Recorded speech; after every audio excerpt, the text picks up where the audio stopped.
जय श्री कृष्ण। आज जानकारी लेकर आए इस विषय के ऊपर, जैसे कि बहुत सारे साधक ये जानना चाहते हैं कि भाई हमारे कुल देवी कुल देवता बंधन में है, तो उनका बंधन कैसे खोलें, क्या करें, किस तरह की समस्या है। तो इस विषय पे जानकारी लेके आए हैं कि सबसे पहली बात तो एक बात समझ लेना, आपकी अगर आपकी कोई कुल देवी है कि भाई आपके घर में कोई देवी थी जिनके घर में काफी समय से पूजन होता आ रहा है और उनको अगर बांधा गया है, जो कि बड़ी देवी होती हैं, जैसे कुल देवी होती है तो बहुत बड़ी शक्ति होती है, जो कि आपके पूरे समाज की कुल देवी एक ही होती है, हर घर की अलग अलग कुल देवी नहीं होती।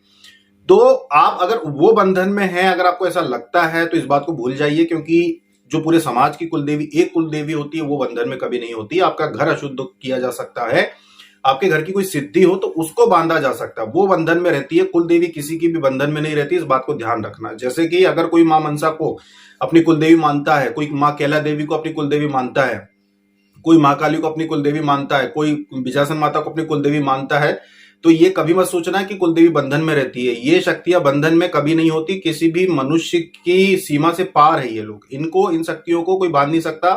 तो ये जो बड़ी शक्तियां जो कुल देवी होती, इनको कोई बांध नहीं सकता। तो मन में ये भय निकाल दो कि आपकी कुल देवी बंधी है। हाँ, आपके घर का बंधन, अशुद्धि, ये सब करते हैं तांत्रिक, जो गलत चीजें आपके घर में भेज देते हैं, वो चीजें हो सकती हैं, पर कुल देवी का बंधन नहीं होता। हाँ, अगर आपका ये कहना है कि भाई आपके घर में किसी देवी का पूजन होता था दादाजी के समय से, परदादा जी के समय से, और ऐसी घर की कोई देवी बंदी, तो क्या करे। तो सब चीजों का इलाज, एक बात ध्यान रखना, सब चीजों का इलाज जो होता है वो घर में साधना ही होता है। घर में साधना होना बहुत जरूरी है।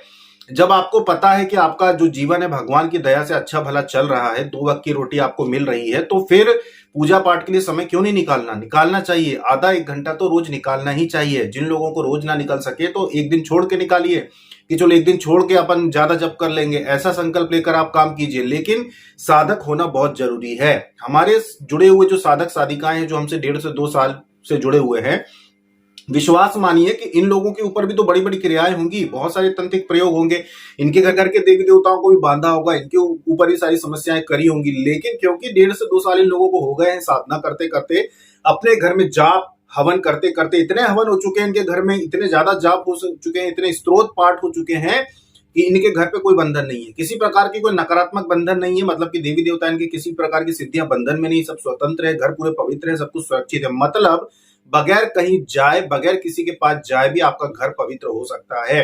कितनी भी बड़ी तंत्र क्रिया हो, अगर आप अपने घर में ही पूजा पाठ वगैरह करते हैं, स्तोत्र चालीसा पाठ करते हैं, हवन करते हैं, घर ही में अपने खुद ही स्वयं करते हैं, तो विश्वास मानिए कि बड़ी से बड़ी तंत्र प्रक्रियाएं जो होती है वो खत्म हो जाती है। बस आपको नियमित साधक बनना जरूरी है, जो नियमित रूप से पूजा पाठ करता हो, जो हवन करता हो, सप्ताह में 1 दिन हवन करे या 1 दिन छोड़ के हवन करे, ऐसे लोगों के घर में फिर किसी प्रकार की नकारात्मक चीजें नहीं आ सकती। बंधन भी आप स्वयं लगा सकते हैं अपने घर का। जैसे कि हमने कहा कि बहुत सारे जो लोग हैं उनके घर में उनके ही घर के देवी देवताओं के बंधन होते हैं, वो इतनी पूजा पाठ करते हैं कि उनके घर के देवी देवता ही अपने घर पे बंधन लगा देते हैं पूरे घर पे, कि किसी प्रकार की कोई दिक्कत ना आए। तो इसीलिए बजाय चिंता करने के, बजाय परेशान होने के, बहुत सारे लोग जो है पूजा पाठ नहीं होता, उनके घर में साधनाएं नहीं होती, बस वो परेशान होते रहते हैं कि भाई हमारे घर पे कोई तंत्र प्रयोग कर रहा है तो हम कहाँ जाए कहाँ नहीं जाए, यहाँ वहां, बस वो परेशान होते रहते हैं। पर वो मूल, उसका इलाज उनको समझ में नहीं आता कि क्या है। मूल इलाज साधना ही है।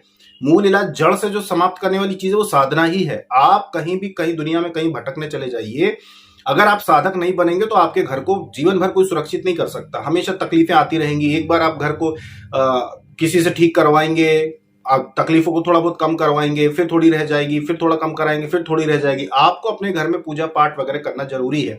खास करके अगर आपके घर की देवी देवता को किसी ने बांध दिया है, जैसे आपकी कोई सिद्धि थी और आपको लगता है कि किसी ने बांध दिया, कोई सवारी आती थी घर में, किसी को किसी ने बांध दिया, तो इसका इलाज मंदिर में होता है। कि मंदिर जो व्यक्ति जाना शुरू कर देता है, मंदिर में भेंट चढ़ाना शुरू कर देता है, स्तोत्र पाठ वगैरह जो व्यक्ति मंदिर में पढ़ता है, उनके घर की कुलदेवी, या कुलदेवी नहीं, उनके घर की जो सिद्ध देवी देवता होते हैं जिनको बांध दिया गया हो, वो खुल जाते हैं। जो बंधन टूटते हैं वो मंदिर में टूटते हैं, घर में नहीं।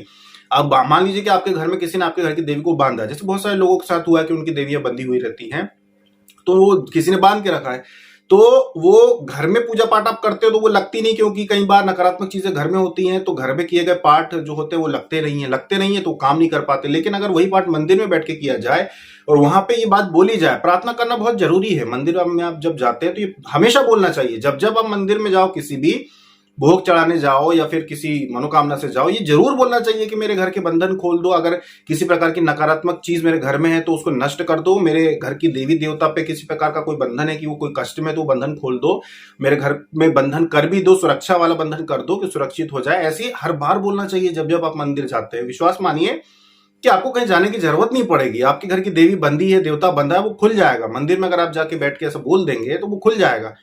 जो लोग हनुमान चालीसा पढ़ते हैं मंदिर में बैठ के, आपने देखा होगा कई जगह मंदिरों में बैठ के हनुमान चालीसा पढ़ते हैं, बहुत लोग स्तोत्र पढ़ते हैं। तो ये चीज जब आप करते हैं तो वहीं पे ये चीज बोलना सीखें, आप बोलें वहां पे कि मेरे घर का सुरक्षित बंधन करें जिससे सुरक्षा हो।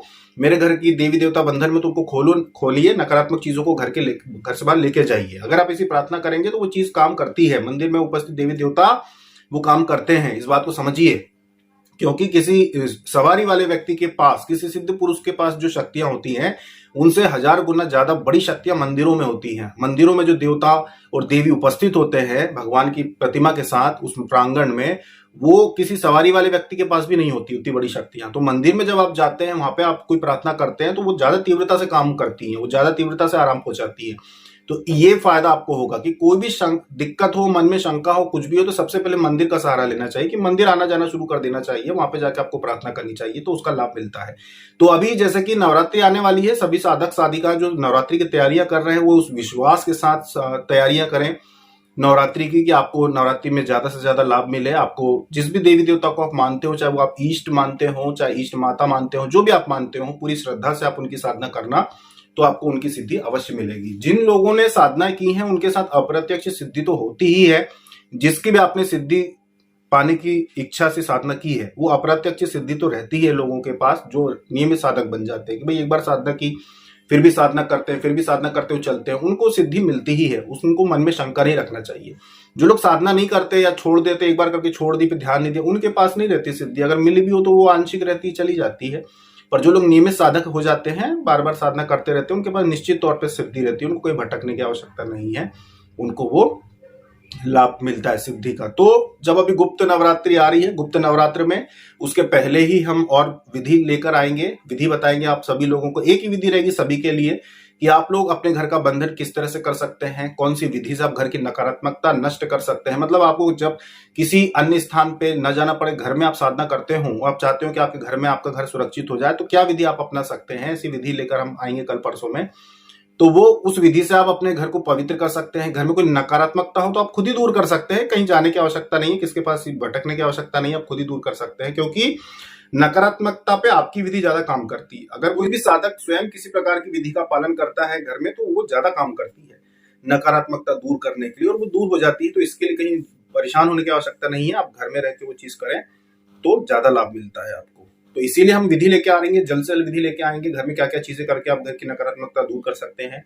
बंधन करो तो हमने आपको बताया ही कि मंदिर में बैठ के आप वैसे भी अगर प्रार्थना करेंगे कि घर के बंधन हो जाए तो बंधन हो जाते हैं। बस ये है कि उसके पहले घर को पवित्र करना आवश्यक होता है। घर को पवित्र करने के लिए आप घर में हवन वगैरह शुरू कर दो, साधना वगैरह शुरू कर दो। जब साधना चल रही होती है तब नकारात्मक चीजें घर से बाहर हो जाती है। उसी समय अगर आप मंदिर में जाके प्रार्थना करेंगे कि मेरे घर का बंधन कर दो, कि मेरे घर में किसी प्रकार की कोई नकारात्मक चीज अब ना प्रवेश कर पाए, तो बंधन हो जाता है। ये बहुत ही छोटी छोटी चीजें हैं। तो ये थी जानकारी साधना के ऊपर कि आपके घर में जो देवी देवता होते हैं कौन से बंधन में आ सकते हैं, कौन से नहीं आ सकते। जो सिद्ध किए हुए होते हैं वो बंधन में आ सकते हैं। बाकी कुल देवी किसी के बंधन में कभी नहीं आती, वो आप मन से शंका निकाल दो।